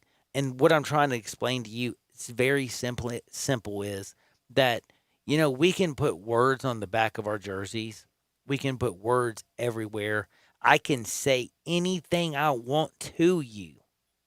I can come on air and tell y'all that I'm somebody that I'm not. I could lie, you know? People do it all the time. But man, when you go out there and you actually do service, and that's what I'm just trying to say is LeBron James, in my opinion, has done so much service. He's worn Breathe. Like, he was one of the, like, dude, with the WNBA, by the way, which I didn't know, the WNBA was the first to wear I Can't Breathe. LeBron James, second to wear I Can't Breathe. LeBron James, who sits here and talks with the Players Association, who goes in there. Did he make a mistake with the Daryl Morey thing in Hong Kong? In my personal opinion, hell yeah. Because in my opinion, we're fighting for freedom for everybody. Everybody. Not just people who are Americans or this part of the country, but the whole world. But what I'm trying to say is, I mean, damn, dude. Can I ask you this? Does it not feel like Deshaun Jackson has taken less heat for thinking he quoted Hitler than LeBron James for saying, I want to wear his I mean, they did a whole section for 1 hour on TV today about LeBron James not wearing Black Lives Matter on the back of his jersey. I wouldn't say less heat. Like Deshaun Jackson took heat, but like LeBron James is in. But he's the face of the NBA. He's the face of the NBA. Why is he taking any heat? He shouldn't take any. He shouldn't. But there's going to be goofballs who try to create some, meaningless story about him wearing his name on the back of the jersey when he could have worn a statement. And I think it's dumb. I think it's idiotic to even go there with that, considering he started a school, considering what he's done for the communities and in several places he's been. It's ridiculous to even consider that a negative on his name. But I wouldn't say that people are bashing him more than Deshaun Jackson for what he said. Now, you may view it differently. I don't. A lot more people follow LeBron James, and that's Jackson. More of my point there. So that does, I guess, you could make sense that you can sit there and say. But when I read things like, hold on, I mean, I'm just going to quote. This is not me. Hold up. So for a month, all y'all say is Black Lives Matter, but you're going to wear LeBron on the back of your jersey? Help me understand. Do you see what I'm saying? Like, I don't understand that thinking at all. Like, it was Mike. Who was it? Mike who? Mike Jones? No, it was somebody that nobody even. I gotta look these things up in my notes, man. It was like some dude who was mad and who didn't respond to his damn email, who made a freaking fit over the words that they could put on the back of their jersey. One person. It was not Mike LeBron. Scott. Mike Scott, thank you. It was not LeBron James. LeBron James did not try to start a fight with the NBA or the National Basketball Players Association with Michelle, with Chris, with anybody. LeBron James has always been in line with protocol. Mike Scott says the jersey plan was a horrible miss. Can I tell you again? I called him Mike Jones because I didn't even know his name was Mike damn Scott. You know what I'm saying? Like Mike Scott, this is his only 15 seconds of damn fame. So do me a favor, people. We got people in a bubble. We got, Rajon Rondo who's hurt his hand. They're bringing in J.R. Smith. Did you hear about Frank Vogel says he does expect Rajon Rondo to be back at some point during their playoff run. And do you want to know something? I saw that. And do you want to know what I also think? That they're going to legalize marijuana before the damn finals is over. Which one do you agree with? Which one do you agree with more? Know how they said the term out of left field? Yeah. Like that right there. You're going to have to tie that one together. I just want to know because honestly, I think that's realistically like 50-50 chance for either one of them. And basically, actually, you know what? It's a 0 chance for either one of them is what I'm basically trying to say. Like, are you crazy? Rondo broke his damn hand. Hey, he's supposed to be out 8 weeks, but yeah, he's going to come back to the bubble, and we're just going to put the ball in his broken damn hand. Or he's going to dribble with just one. Hey, maybe he'll start dribbling with one of his toes. Hey, he'll start dribbling with his feet. Like, what the hell are you talking about, people? Like, when I saw that, honestly, what was that, last night? Like, 18 hours ago or something? I literally thought to myself, I know we are missing sports, but we can't make people's bones heal quicker just because you ain't got jack to write about. It's 6 to 8 weeks. So if theoretically, right? If it heals fast. He can't even play. He can't even go Ben Roethlisberger. Hey, hold up. But he's going to play basketball? No. If it heals fast, it takes 6 weeks. They'll still be there. I can't take it They'll still be there. It'll be all right. I know. It's, by the way, it's about as dumb as the funny things that I've been hearing about Cam Newton. I beat the tar out of Mangenius yesterday, but I did not realize. We got to take that name. Mangenius that's no longer. It's Bruce Smith Enos. What did he say? Captain Hook, hammer, penis. I mean, come on, man. Let's just be real. He's a Bruce Smith guy. He's gone. But I got to honestly tell you this. This is something I'm very serious about. Cam Newton. People are trying to also say this. I got in a fight with somebody earlier today. And I actually texted this to Eli and Greg, and I think you, Gabe, because I got in the biggest argument. It was kind of funny. It was like it was one of my family members, so I can tell you I argued so loud. They were trying to tell me that the New England Patriots would be better next year with Tom Brady. And that the Bucs would actually be better with Jameis Winston. And I simply said, very simply, is Marion Barry, the former Washington, D.C. mayor, and Tyrone Biggums in your house with the largest crack rock? Because I got to know who I'm talking to. And he's like, no, Tyrone Biggums isn't here. And I ain't seen Marion Barry in a while, but, but no, for real. All right. Do people not understand what Josh McDaniels, what his whole thing was? Like, do they not remember about the Tim Tebow, what his offense was, about how he held? Do y'all remember? Like, do people forget he held these, quote, camps where he was educating? By the way, a lot of college coaches took all the stuff that they learned, Lincoln, other coaches in college football, and they are running with that junk. They're just running Josh McDaniels' offense. But you can't run a running offense with a dude who runs a 7.9. Like Gabe Kuhn, drunk, stoned, high, and tripping, he could walk backwards faster than Tom Brady could run a 40. I think me and him had the same 40 time, actually. Probably. Yeah. Actually, you would. 5'2". If you don't beat Tom Brady, I'm going to be. Hey, man. But He's that was, look, I had 300 that's pounds. When he was like 22 years old. At 43, he ain't running no 6 nothing. You ever seen him work out with his pads it's hilarious. on? By the way, so does he not have the worst dad bod you've ever seen? No, there's worse dad Baker bods. Mayfield. There's worse dad Baker bods. Mayfield, for as young as he is, one of the worst dad bod. Like, dude, put your shirt on when you're hanging out with pro athletes. You're embarrassing yourself. Seriously, Baker. Cam Newton looks like he's like a Baker Mayfield never stand next to Myles Garrett. Just never do it. Yes, thank you. You know exactly what picture I'm talking about. Like, he looked like a kid who was asking for an autograph. I was like, is that Baker Mayfield? Damn, this world's gone crazy.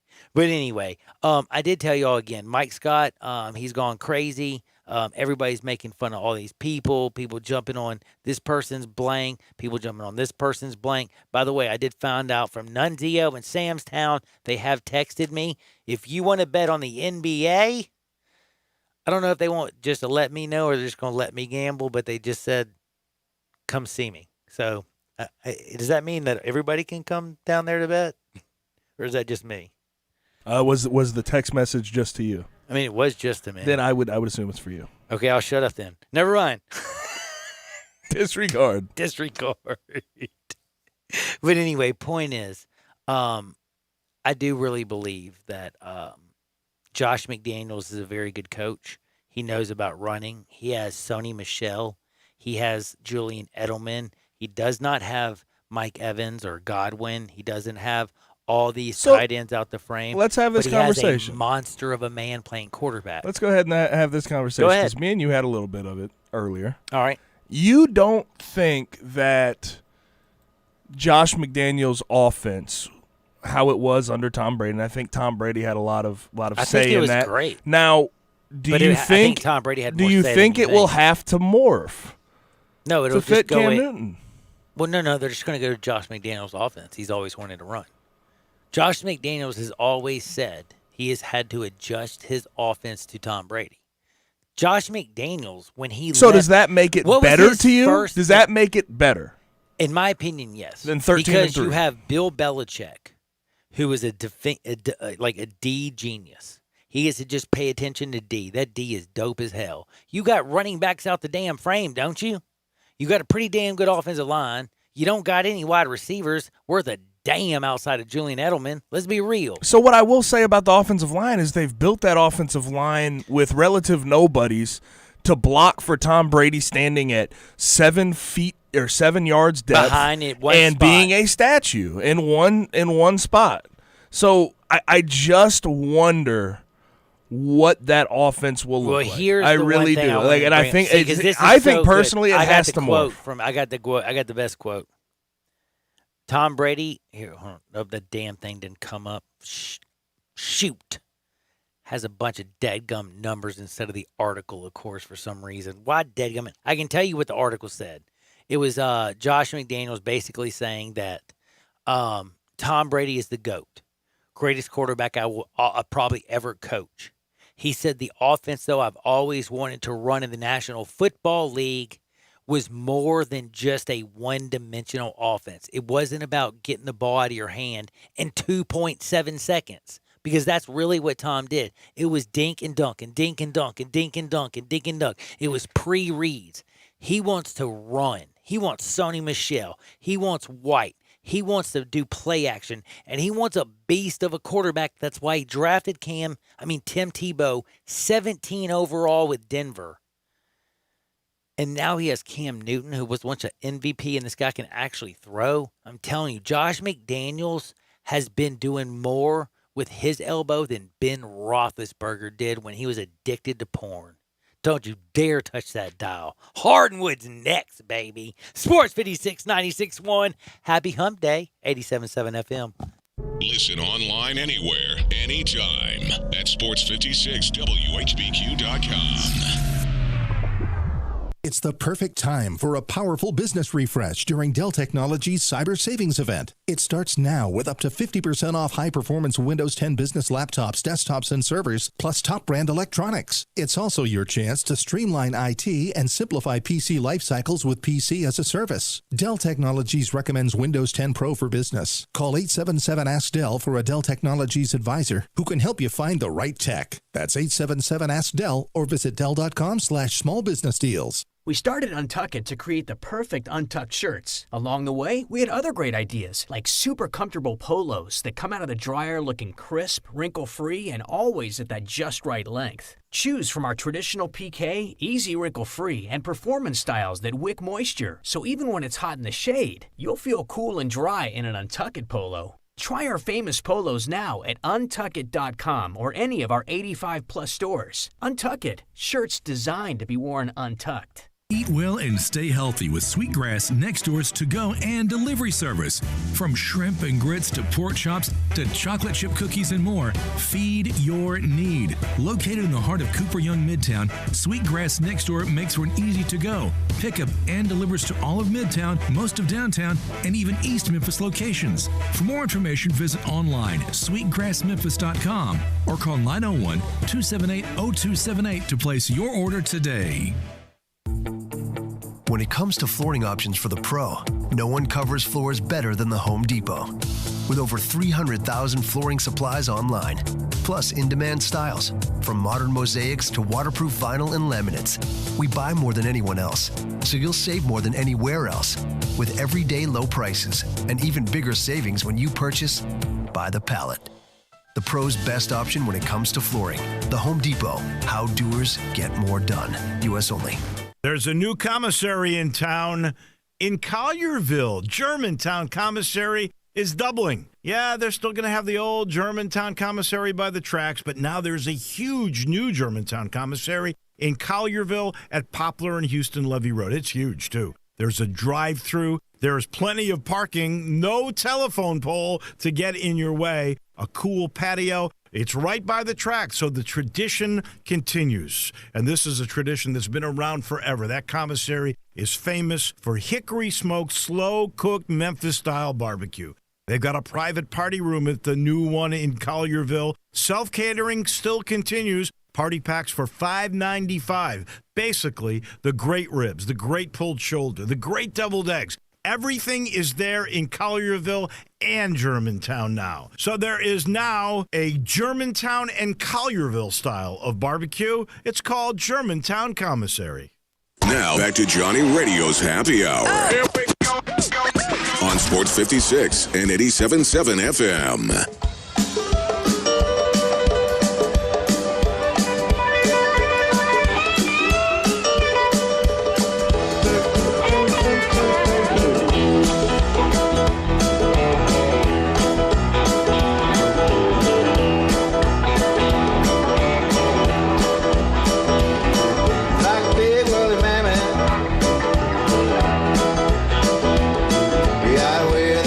Gotta wear that coat like your big brother.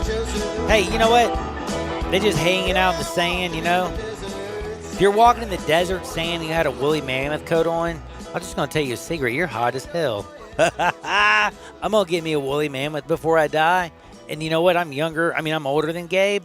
So when he sees it, I'm just going to flip him off when I walk by. Like, I'm on my woolly mammoth. I'm just going to be like, hey, you like that, buddy? Oh, told you I was going to get me one. Just like the Lakers are going to get this one. The Lakers with Dwight Howard, Anthony Davis, all that bigness, that huge, huge front court. And you got LBJ playing in the front. I don't care about Rajon Rondo or Avery Bradley. J.R. Smith ain't going to have Smith on the back of his jersey. I wouldn't wear Smith on the back of my jersey after the last time I was on the court. You know what I'm saying? They're going to do their thing. But you know what? I know one person that always does their thing. And that's 901-406-1101. That's 901-406-1101. You call my buddy Bill at I Buy Houses, Bing, Bang, Boom. Just sold your house. How you like me now? I just sold your house, yo. Any house, any area. Southwind, South Memphis, North Mississippi, East Memphis, Midtown, downtown. Where you live, just call them. 901-406-1101. That's 901-406-1101. Bing, bang, boom. Just sold your house. Thank me later. Let's go to Hardinwood. This is Access Hardinwood. Wowzers, wowzers, wowzers. Did you ever think, so, you know, I don't know if you saw where on Twitter, I know you don't pay attention to my Twitter very much, but did you see where I got in a fight with this lady for calling Travis Kelce and Patrick Mahomes a tool? Oh yeah. I saw that. You brought that up. What was that? You brought that up yesterday. Yeah, dude, it kind of because they were on Tahoe on a boat with their girlfriends. They're rich, they're tools. And then I asked her, why are they tools? Because rich men should be acting like adults. I'm like, no. Men should be acting like men. What are men acting like? Dude, you're in the off season. You're rich. You're on a boat. What are you supposed to be doing? Fishing? Shut up, woman. But now, can I ask you something? Please tell me you saw what Patrick Mahomes and Travis Kelce did the same day that I was defending them. What'd they? Oh, Wet Willie. Wet Willie. It was a Wet Willie. Travis Kelce gave Patrick Mahomes. In ping pong, yes. Oh, what? Or wasn't it after a ping pong? Like it was after golf. Or after golf. Whatever. Golf, Dude, they were playing a game. Patrick Mahomes was being interviewed, and he gave him a Wet Willie. Was there a little white ball? Golf, ping pong. There's a difference between golf and ping pong, buddy. Dude, I just knew they were playing with a little white ball. That's what she said. Now, dude, it was a Wet Willie. Now, that's hilarious. I was about to make a joke about Doc Gooden. You were talking about a little white ball. It's a little white ball snort. Never mind. Dudes, by the way, did you want to know something else? Did you know Patrick Mahomes and Travis Kelce said that they're upset about Post Malone? Do you know who that is? Of course I know who Post Malone is. They don't like his new tats. Why? I don't know. Do you know who I think Post they Malone's do. new tats are?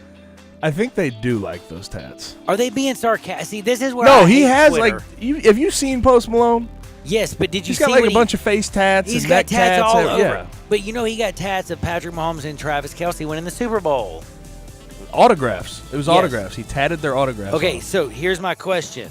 Are they being real or are they being smart Alex and I'm just not getting it because I'm too young or I'm too old or I just don't get anything in this world? I think they're dead serious, yeah. So I haven't seen a picture of them, though. I will say that. Well, Mahomes, by the way, he was actually doing a rap concert. Actually, it was Post Malone, but he was doing it in a Patrick Mahomes jersey. And he was showing off his Travis Kelce tats. So that's pretty dope, right? Yay, nay. I would think so. I mean, like, I don't know. I don't have any. I don't know. I wouldn't want anybody else to have a tat of my autograph on them. I don't know. Unbelievable. Would you? Okay. Dude, I already made fun of Would you? I made fun of what's his name? Would you get a name on you? Like dude, I would never get name on another you? man. Dude, Kevin Durant got an entire man on his leg, and I can't even remember who it was. I could see like a parent or like a grandmother, maybe something like that. I don't know. I think the significant other thing maybe even a little over the line for me. Like I've seen it before. I've seen it before though. That happens. That's common, isn't it? No, like that is common. Getting the name of your significant other on you. Yeah, your significant other. But can I tell you something? I ain't putting two dudes' names on me, buddy. Not happening. I love you, Gabe. So I want to start a new segment. Hey, by the way, I love Corbin. Yeah. Sorry, I ain't getting even Corbin on me. So I want to start a new segment. You know what I want to call it? How Shaq helped another person. I want to call it Trouble in the Bubble. Trouble in the Bubble. Ooh. Because there's trouble in the NBA bubble right now. And I'm going to tell you what people? happened. So, one, I want to start here. Kings Rashawn Holmes. He broke the NBA bubble to pick up a food delivery from Postmates. Yeah, I saw that. And the interesting thing about that is he's now in quarantine. He broke the bubble. He stepped out of bounds, so now he has his 14-day quarantine. But Kelly Oubre actually tweeted earlier in the day about how you can order from Postmates, and it's okay, and they're allowing it. You just have to meet him at the front door. So Rashawn Holmes went and did this, and now he's You think this was you think this collusion? You think Oubre planned this? Truthfully? Yeah. Hell yeah. Because how did Oubre not get in trouble if he was the one spilling the deets? That's what I'm thinking. Dude, can I just tell you something? That was so dope. By the way, can I ask you a question? I got to bring up some serious important stuff. Ocho Cinco.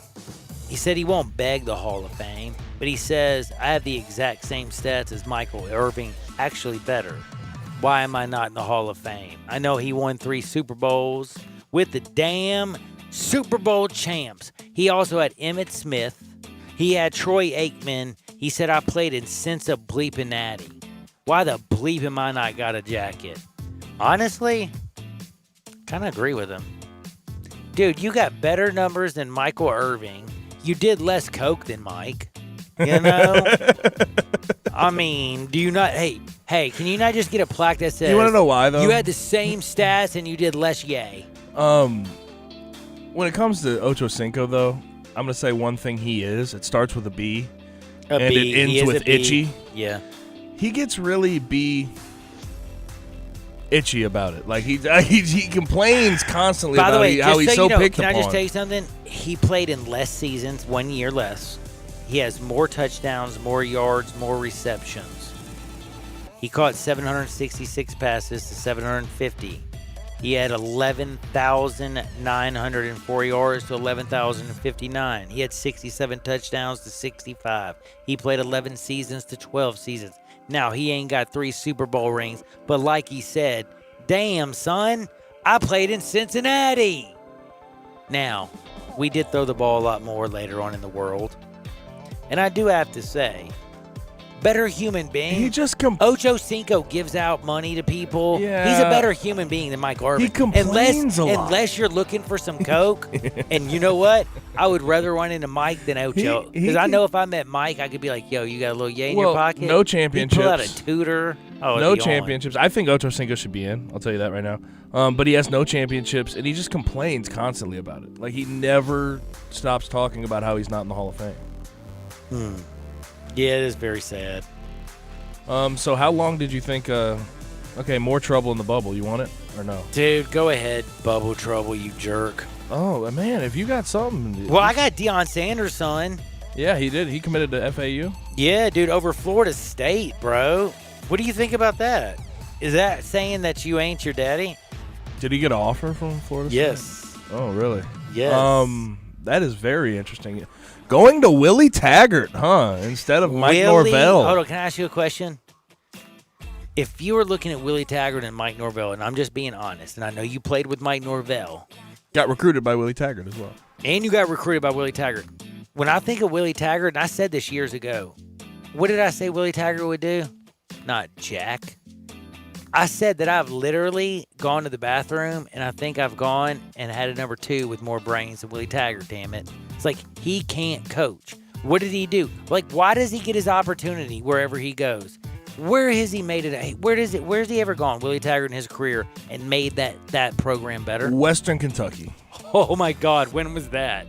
That would have been in when I'm just trying to say, between 2010, 2013. When they were on their upswing. Literally, what I'm trying to say is, you're talking about Willie Taggart. Do you know where Willie Taggart has coached? Like, yeah, I do. He's coached some pretty damn good places. Yeah. But he turned Western Kentucky around. He did a good job with that program. That's the reason he got all those good jobs. Dude, South Florida, I think Quentin Flowers, that was great timing. He was a horrible running backs coach. He sucked at South Florida, Oregon, Florida State. I mean, he was so bad at Florida State. I want you to think about this. Do you know how many coaches have been fired in the first year of Florida State? 0. Till Willie Taggart. Think about that. Was it first year? Yes. He coached 1 year at Florida State. I don't give a damn. I know that off the top of my freaking head, man. Off the top of my head. He had 1 year that he was a disaster. Oh, no, never mind. What? I mean, it was 2 years. It was 1 and then about 3/4 of a year. Then he got fired. Yeah, he didn't finish. He didn't play. He didn't coach 2 years. Okay, it was a little less than 2 years. But I thought you were saying he got 1 year and he's gone. Oh, no, but I mean, I'm just saying, don't even tell me Willie Taggart coached 2 years at Florida State. They got rid of him, and they took a bullet that was so big. They took a bullet that was like 15 or how much money? I'll ask you this: do you remember how Willie bad Taggart's South buyout. Florida was when Skip Holtz got fired? Yes, he is. So he took over South Florida, went 2-10, and then he turned them around by 20. That was in 2013. By 2016, he was 10-2.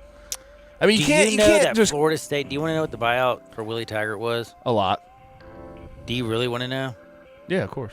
This is sick. They're paying him $25,000 a month. This is something they worked out.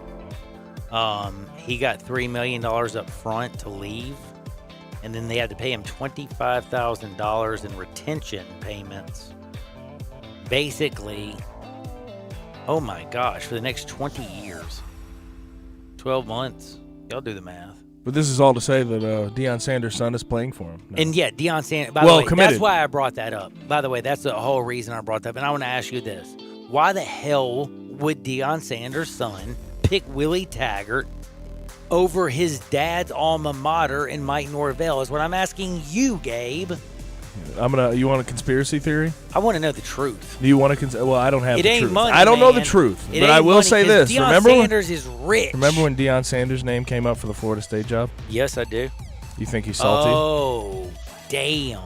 So he's a mad dad. You think he's salty? Yeah, he's a mad dad. Okay, you know what? That's my conspiratorial I part. like that. I like that. Okay. I like that. But I don't know if it's true. Did you ever I don't believe know that if it's he was true. actually a real person for the job? Like you thought? No, that was just, obviously, but I'm just Let me saying be maybe he nice thought he because you was. Gave me He thought he $2 was. million 3 years ago. You know what I'm saying? That was like, hey, We'll We'll interview you. interview you. You gave us $2 million. Remember when you gave us $2 million a few years ago? Thank you. We love you. But anyway, there's no way in the bleep that Deion Sanders, blah blah blah. Now I want to ask you another question. Did you hear about Charlie Blackmon? He said COVID's not that bad. Said it was just like the flu. Said it wasn't that bad. He said it was mild flu even. Mild flu, yeah. Now I'm going to tell you something that's interesting. I know a 54-year-old man that's got it. Didn't have any symptoms. Quarantined for 2 weeks, and you know what he told me? He said he didn't want to come back home. He said he's got 2 weeks away from his wife. He said if there were sports on television, he said it'd be great. He said he did play a lot of online poker. He says, but dude, I watched NCIS, Gibbs. He said I didn't have to hear my wife complain. I was in a hotel. He said it was great. Now, I have a friend of mine who's 27 years old who caught it. They got put on a ventilator in ICU for 2 weeks. Almost died. How is it that, like, it can be so different from one to another? Like, do you know what I'm saying? I would assume it has to do with your habits and how healthy you are and what you do to take care of yourself. And homie was a decathlete. Okay. Well, then never mind. Yeah, he is the most. That's what I'm It trying just to say. shows how unknown it is, right? 54-year-old smoked cigars, played golf, and was fat. Like, let's just be real. He's fat. Like, I know you know if you're listening, you know you're fat. Let's be real. If you haven't seen your junk in 14 years, you're fat. If you've never seen your toes, you're fat. That's the truth. That's just the fact, Jack. In fact, I mean, seriously. So Charlie Blackmon, he's returning with the flu, with what he compared to the flu. Now, here's what I want to ask you. Do you think that him coming back and saying that publicly is in any way dangerous? Based on how many conspiracy theorists and amount of people that want it to be not as bad as it is, it could be. It could be. Now, it could But to a normal person, I think we can all agree that it affects different people differently. It does. We should understand that. And we should understand that, guess what? We're all different people. Everybody, we're all different. So just figure that one out. Now, this is what I want to ask you. Out of all the people on planet Earth that you've ever known of, is there a bigger, how do I say this and not get kicked off the radio? Is there a bigger... Hey, if you can't say it, just don't say it. Is there a bigger baby? Okay. Is the nicest term I can use. Than Odell Beckham Jr.? Yeah. He's a baby. He's a baby. But there's worse, I'm sure. Bro. Yeah, no, there's definitely worse. Really? Like, there's 100%. more entitled little... Like, in my life that I've been living, I guess because it's the Twitter age, the most entitled bleep I've ever seen. Like, Justin Bieber was number one, and then Odell Beckham Jr. passed Justin Bieber so hard, he slapped him with this thing and said, "I own Canada." That's right. And he caught the ball with one hand. And then he looked at Bieber and said, "Go play your music on YouTube." I mean, OBJ, he literally, and y'all are wondering, why is John making fun of OBJ? Because OBJ came out and said, y'all have no idea how hard it is for me to play football. Did you know he's fought through 17 injuries? Did you know that, Gabe? can I ask you a question, Gabe? Did they ask you how many injuries you fought through when you played? Did they give a damn, number one? No, they don't. Why does It's OBJ unfortunate. feel like he's so much better than everybody else? Oh, yeah, they should. But here's the thing. I was with him. I was trying to. You weren't with I was OBJ. I was trying to level with him at first. No, then But you when he lost said it. he wanted to quit football, Yes, quit football. I wanted to quit football because it became a job. I was No, like, no. you know how many people work 9 to 5? Look, Hold on. He said no. By the way, I'm gonna read this to you. The struggle got so bad and the depression so deep. My mental health issues. I had to go see somebody. I just didn't like my life. Oh. Well, quit dyeing your hair blonde and looking like an idiot and snorting coke with some supermodel in France. And I'm sure it's so hard to fly down and hang out with Bieber. And do me a favor, quit dropping the ball in playoff games. I mean, only Julio Jones has dropped more balls than you in the last 3 years, OBJ. Fact. One more ball, 16-17. Now, why would OBJ... Now, I'm about to go to break, Gabe. I know you're ready. For real. Is OBJ the best athlete with the worst attitude that's ever laced up since Kyrie Irving? it's a tough question. They're both very talented. They could literally break your ankles. They could you imagine being a quarterback corner and having to cover Odell Beckham Jr.? Could you imagine being a guard and having to cover Kyrie? But yet, because they mentally think that the earth is flat, one of them, the other one's another lunatic, and then OBJ just is like, yeah, I hurt my ankle 17 times and I had a concussion and I was wanting to quit football because it felt like a job. Dude, I can't wait till you get a real job. Do you know Mike Rowe? Have you ever heard Dirty Jobs? I want to take OBJ, make him go work with Mike Rowe one weekend on Dirty Jobs. How fun would that be? Sitting him down a sewer? Let him see what it's like to work for a living. By the way, I looked this up. Do you know how much OBJ makes in his current contract every single week? Every week. $750,000. That's a weekly damn paycheck when you playing. Shut up, OBJ. And guess what? We'll be back in 2 shakes. Remember one thing, Sports 56 96.1, we ballin', we shot callin', but we're never as good as our best friend Chad Gallen at MemphisFarmers.com. Auto, home, life, business, whatever you can think of. He's got you. Chad Gallen, MemphisFarmers.com, 87.7 FM. Sports Time on Sports 56 with Wallow and Stats. Weekday afternoons from 3 till 6. Right here on Sports 56, 96.1 and 87.7 FM. At Jason's Deli, you can stuff yourself full of great deli food that's healthy, fresh, and best of all, it's not expensive. Jason's Deli is all about choice. Whether you're looking for a gluten-free menu, vegetarian sandwiches, healthy kids' meals, or if you'd like to invent your sandwich via the build-your-own selections, Jason's Deli has you covered. And they only use fresh, wholesome ingredients. Choose from the club and specialty sandwiches, paninis, wraps, soups, salads, pastas, and much more. I love the cleanliness in the restaurant, the hospitality, and of course the cost. They have a huge salad bar and great soups, including Southwest chicken chili, fire-roasted tortilla, organic vegetable, tomato basil, and many, many more. And if you're planning an event, their catering department is fantastic and can handle any size party. Go check out Jason's Deli's 4 locations. On Ridgeway in the Park Place Center, that's my favorite, on Germantown Parkway in Cordova, at Poplar and Highland, and on Goodman Road in Olive Branch. Gateway Tire and Service Center has a beautiful new state-of-the-art location at 5275 Summer Avenue. And for July, the new location on Summer has a great special. Buy 3 tires and get the 4th at no charge. Visit the new Gateway Tire and Service Center with 28 bays for quick service, super safe curbside service, or lounge seating 6 feet apart. Check out GatewayTireandService.com for coupons too. The new Gateway Tire and Service Center, 5275 Summer Avenue. Call Matt for details, 901-683-8335. Is your wife asking you to stop eating junk food? Well, we have you covered at Humdinger's. It's quick and it's healthy, and most important, it tastes amazing. With many choices from salmon salad to rainbow trout and grilled asparagus. Come visit us for lunch at Humdinger's, 6300 Poplar Avenue.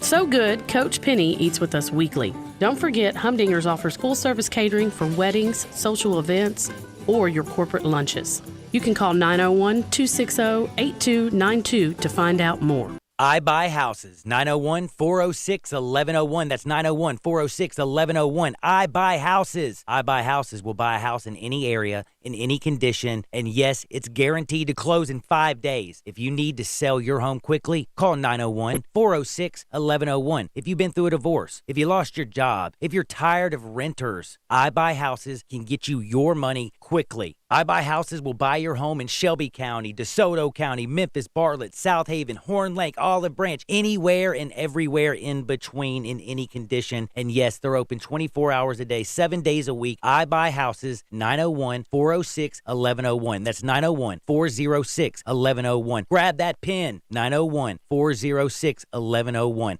I Buy Houses. Now back to Johnny Radio's Happy Hour. Let's go! On Sports 56 and 87.7 FM. Here's your host, John Harden.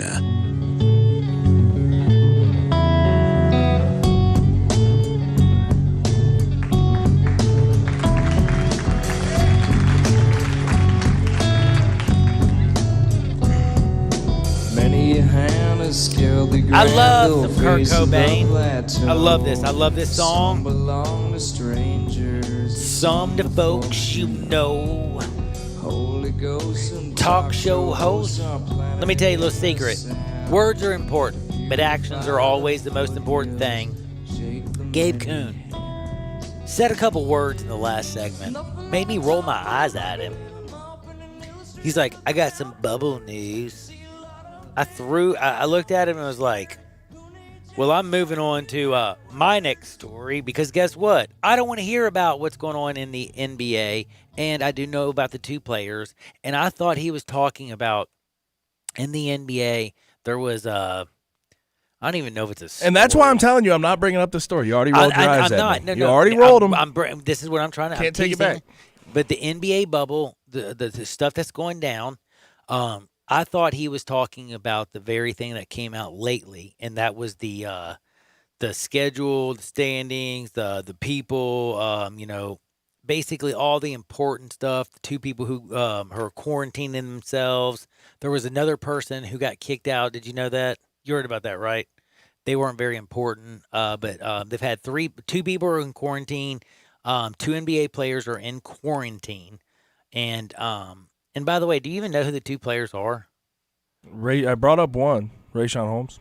And do you know the other one, Bruno? Is Bruno Caboclo? Yes, Bruno. Oh.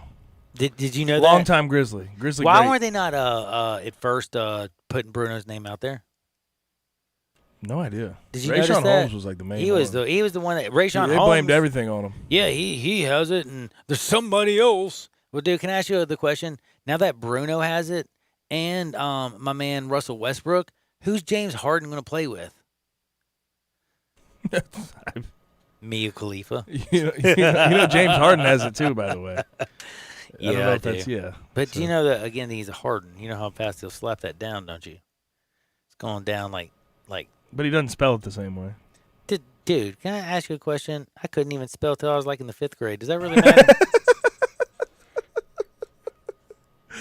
Oh, so you want me to bring up this story bad, don't you?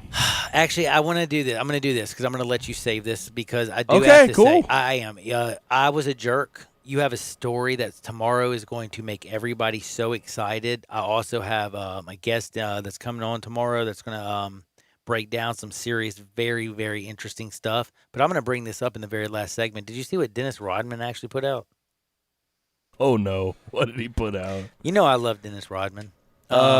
Yeah, I mean, not really. I would say like love is like an interesting. It's word a weird for it. word. I guess you know what I love. He captivates him. me. He is very captivating. He's a character. If you see Dennis Rodman in the top, like if you go to your news thing, Smart News, News this. If you go to Twitter and you see Dennis Rodman trending in any way, you hit the button because you want to see what he's doing. He could be hanging with Kim Jong-un. He could have knocked up Kim Jong-un's like the girl that's supposed to take over for him when he dies. Could you imagine if the leader of North Korea was Dennis Rodman and Kim Jong-un's sister's baby? Like, that could happen. I mean, it is Dennis Rodman. I mean, he did go out with Carmen Electra. I mean, it could happen. Broke up with Madonna because he wouldn't give her a baby. That's right. Again, so that's what I'm trying to say. Dennis Rodman and anybody, like, people are putting all kinds of things out about him, but did you hear what he did lately? So he says, I want you to know this. He's very upset. He hit up Kanye West on a video, and he says, listen, homie, I need you to do me a favor right now. I want you to send me some shoes. Why is he asking for some shoes? Because dadgummit, he says, he loves what you doing at Adidas, man. He said, keep it up, brother. Send me some of them damn shoes. What the bleep, man? He said, who's your biggest fan? He says, hey, Yeezys ain't cheap. They retail for $220 a pair. If you can find them in stock, you know what I'm saying? I ain't going to resell these junks. I'm going to wear them. I ain't going to give you $1,000 or nothing for them, but just send me for them for my birthday. By the way, I turned 43 on June 8th.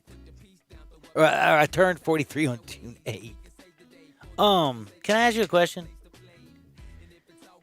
When Dennis Rodman actually puts a message out like that, do you feel almost like he just got hacked? No. Why would I have any reason to believe something weird coming out of Dennis Rodman's mouth would be hacked? Do you want to know how he finished his tweet? This is the best part of it. He said, blessings from one of my heroes, Donald Trump to Kim Jong-un to Kanye West, The Incredibles, Alien.